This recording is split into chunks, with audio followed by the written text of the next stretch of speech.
Hey, thanks so much for watching another one of our video responses to the common questions that we're getting on our RightHire video training series. And actually, this one happens to be one that we get a lot from our clients as well. So as always, if you're interested in the RightHire video training series, you can find the link to that video program in our post and in the bio as well. Now, this answer is not going to be one of our quick 1-minute hits like we usually do because the topic is a little bit more involved. And the question is, should I work with a recruiter? Well, the short answer is yes, but. So if you don't have time, you can turn it off here. But why do we say but? Well, in our video series, we talk about the primary ways that you can go about getting candidates, which is job postings like Monster, Career Builder, Indeed. There's a bunch of them out there. Working with a recruiter or headhunter, and then our favorite, having a rockstar employee referral program. Now, we recommend having a mixture of all of these things, but let's talk specifically about recruiters and why we say yes, but when talking about whether or not to work with one.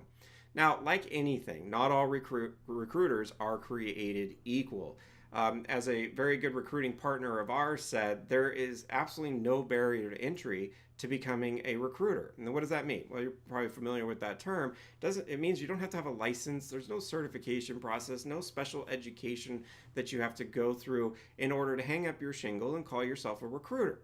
Now, before all my recruiting friends get very upset at that statement, though I suspect they all would agree that it's true, I'm not saying that they're all bad. And in fact, that's why we say yes, but, because if you're going to work with a great recruiter, you definitely should try to do so. So that begs the question, how do I know the difference? Well, we talk a lot about that again in the video series, but what we'll say today is if the recruiter is just simply posting something out there on the job boards and getting some responses, maybe doing a little bit of phone screening for you, and then filling your calendar full of candidate interviews, I would argue that they are not a great recruiter. And in our video series, we talk about the difference between an active and a passive candidate. If that's their approach, they're likely getting you nothing but active candidates. And not that you can't find a great person out of that type of situation, but we typically would prefer a passive candidate. And we go into more detail about that in our video series.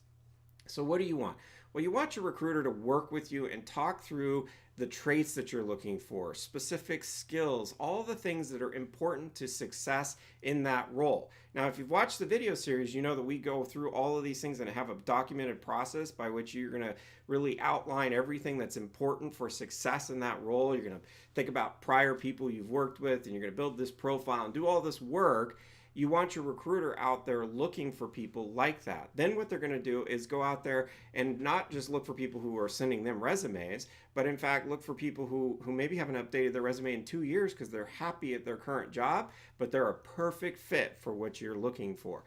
That is a good recruiter. So when you find that type of situation, yes, work with a recruiter. Now, the other thing that we get from people is, well, the recruiters are kind of expensive. And I can understand that logic, but typically, now not always, but typically you're going to be on a contingency basis with the recruiter, which means you're not going to pay them unless they place somebody successfully with you. So think about that for a minute. You're out, no money. It costs you nothing. You risk nothing by working with a recruiter, unless it's a bad one and they waste your time. But we'll say working with a good recruiter, you're wasting nothing by getting some of their candidates in there. Now, if you hire somebody who is an ideal fit and is going to spend the next 3 to 5 years with your organization and do wonderful things while they're there, was the 20% or 25% that you paid the recruiter worth it?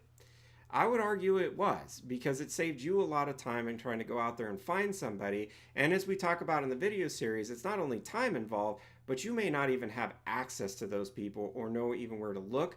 And that's what you're paying a great recruiter for. So the question was, should I work with a recruiter? The answer was yes. And the but just really has to do with making sure that it is a great recruiter who has your best interest in mind and is working with you to find great talent. So thank you so much for taking time to watch this. If you have any questions, as always, reach out to us on the website, rightmindinc.com, or info@rightmindinc.com. You can find all of our contact information on the website. Thanks so much for watching. Talk to you soon.